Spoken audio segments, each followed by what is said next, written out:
Après plusieurs mois de crise, le suspense va prendre fin ce dimanche. Le Bloc québécois tient son référendum auprès de ses membres aujourd'hui et demain sur sa mission et sur sa chef, Martine Ouellette. C'est un vote de confiance. 2 questions sont soumises aux membres. La première, sur sa mission, puis je l'abrège un petit peu, mais l'essentiel est là. Le Bloc doit-il être dans ses actions quotidiennes? Et non pas seulement en théorie, le promoteur de l'option indépendantiste en utilisant chaque tribune. La seconde question porte sur la chef. C'est un vote de confiance. Acceptez-vous de renouveler votre confiance envers Martine Ouellette, chef du Bloc québécois? Martine Ouellette, bonsoir. Bonsoir, Mme Dussault. Alors, enfin, on y arrive à la ligne d'arrivée de cette... Est-ce que vous croyez vraiment que ça va mettre fin à la crise qui ronge le Bloc québécois depuis 2 mois? Il faut... en fait, c'est pas depuis 2 mois, hein. On va se le dire, là. Cette crise-là dure déjà depuis un certain temps, même avant mon arrivée. Et quand je suis arrivée, j'ai été élue, j'ai pas eu d'opposition, mais j'ai été élue par acclamation comme bien d'autres chefs. Il y a des dissidents qui l'ont dit, 72 heures après mon arrivée, ils travaillaient déjà pour me nuire avec du coulage, du salissage, etc.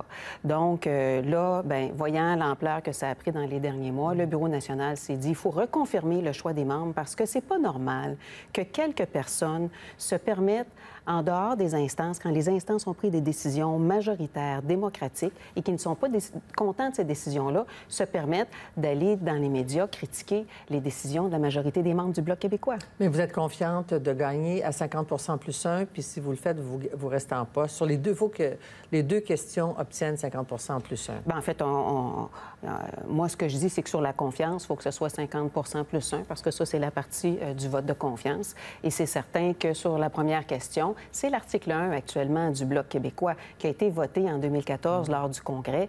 Donc, moi, j'ai vraiment confiance que les membres vont être cohérents, que les membres du Bloc québécois souhaitent que l'indépendance, on en fasse la promotion. Puis vous le savez, c'est pas en n'en parlant pas de l'indépendance qu'on peut en faire la promotion. Mais les critiques sur la formulation de la première question, c'est de dire qu'il n'y a pas un souverainiste qui va répondre non à ça.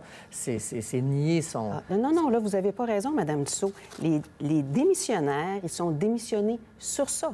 Ben oui, je sais que c'est un démissionnaire, mais la question, vous l'avez formulée. Non, ils sont démissionnés sur cette question-là, puis ils incitent les gens à voter non. Oui. Donc, à ce moment-là, c'est clair que c'est ça l'enjeu. Est-ce que le Bloc québécois doit faire la promotion de l'indépendance sur toutes les tribunes? Parce que c'est pas en faisant juste à l'intérieur de nos instances avec les militants qu'on va faire avancer l'indépendance. N'importe qui en marketing vous le dira que c'est pas en ne parlant pas d'une idée qu'on va la faire avancer. Il milite contre vous. Il y a même Mario Beaulieu, je pense, qui est encore député du Bloc, mais qui a décidé de militer contre vous. L'ancienne présidente des Jeunes aussi a changé de camp. Vous avez perdu des appuis au fil des semaines, au fil des mois. Est-ce que votre attitude, votre personnalité est en cause? Écoutez, moi, ce que j'entends, puis il faudrait qu'on puisse dire aussi qu'il y en a plusieurs qui sont arrivés. Hein. Il y a Gilbert Paquette qui est venu avec nous, il y a Denis Monnière, il y a Jocelyn Baudouin qui est venu avec nous, il y a Julien Francoeur, donc il y en a plusieurs qui sont arrivés. Et vous savez, la critique qu'on a souvent faite sur ma personnalité, je ne suis pas parfaite, là. Je pense qu'il n'y en a aucun chef qui sont parfaits, mais c'est que je ne suis pas rassembleuse. C'est drôle parce que cette attaque-là est faite, puis c'est assez paradoxal, par ceux-là même qui ne respectent pas les décisions majoritaire des membres du Bloc québécois et qui divise. Donc, je pense qu'à un moment donné, il faut faire attention. Moi, je travaille avec les votes majoritaires. Je respecte la démocratie des membres du Bloc québécois et je travaille avec tous ceux qui veulent mettre l'épaule et celles qui veulent mettre l'épaule à la roue. Mais que vous... Et c'est comme ça que je veux continuer. Que vous, un parti, s'il y a des membres, bien sûr, mais s'il n'y a pas son caucus, puis il y en a plusieurs, vous les avez perdus, les démissionnaires. C'est des députés qui risquent même d'être défaits. Là. Ils ne reviendront jamais, eux. Bien, écoutez, à un moment donné, je ne sais pas s'ils reviendront jamais. C'est possible qu'une fois que les choses se seront clarifiées, qu'ils puissent revenir. On pourra s'asseoir pour discuter. Mais l'enjeu, c'est quoi le rôle du Bloc québécois et c'est quoi la pertinence du Bloc québécois? Si le Bloc québécois n'a pas l'indépendance comme priorité, comment il va pouvoir gagner en 2019 et se démarquer des autres partis fédéralistes? Gagner quoi en 2019? Gagner le maximum de comtés pour faire la plus forte opposition possible au gouvernement canadien, parce qu'on sait très bien qu'au Canada, on ne prendra pas le pouvoir, là, ça, c'est clair. Donc, et d'utiliser cette force-là pour faire et préparer l'indépendance du Québec. C'est notre meilleure chance de gagner. On a eu 2011, là. Mais... il ne faut pas être dans le déni de 2011. Mais en même temps, ça a commencé bien avant. Je vous cite José Legault, aujourd'hui, qui écrit dans le Journal de Montréal et qui participe souvent à notre émission en parlant du Bloc. Elle dit « Il agonise péniblement depuis 7 ans. Sous Martine Ouellette, le ridicule suicidaire de cette... bon, je suis plus capable de vous lire moi-même, là. Absent... Ah, bon, enfin, en tout cas, elle dit que... Regarde, on peut... Excusez-moi, j'ai mal écrit. On peut passer par-dessus, ça ne me dérange pas de mais pas Josée l'entendre. Legault, c'est quand même une souverainiste bien engagée dans la pensée de Jacques Parizeau, que, dans le fond, que ça, là, c'est la fin du Bloc.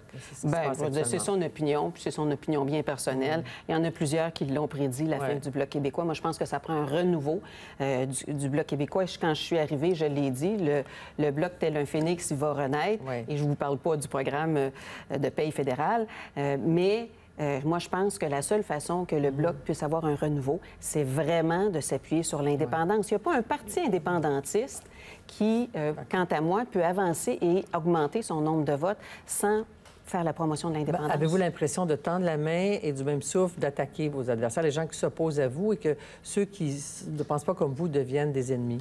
Bien non, pas du tout. Moi, je suis prête à travailler avec tout le monde. C'est eux qui n'ont pas voulu travailler. Et moi, si les gens veulent se limiter à défendre les intérêts du Québec, ça leur appartient. Mais pour moi, c'est important de faire la promotion de l'indépendance pour pouvoir augmenter nos votes pour 2019. Vous savez qu'il y a plus d'appui à l'indépendance qu'il y a d'appui au Bloc québécois. C'est pas normal. Je pense qu'il faut prendre un constat de ça. Il faut changer nos façons de faire. En terminant, vous allez être confronté à un choix la semaine prochaine avec la presse en commission parlementaire. La presse, c'est le seul quotidien au Canada qui ne peut pas changer sa structure à cause de questions d'héritage, de loi sur la succession, un projet de loi.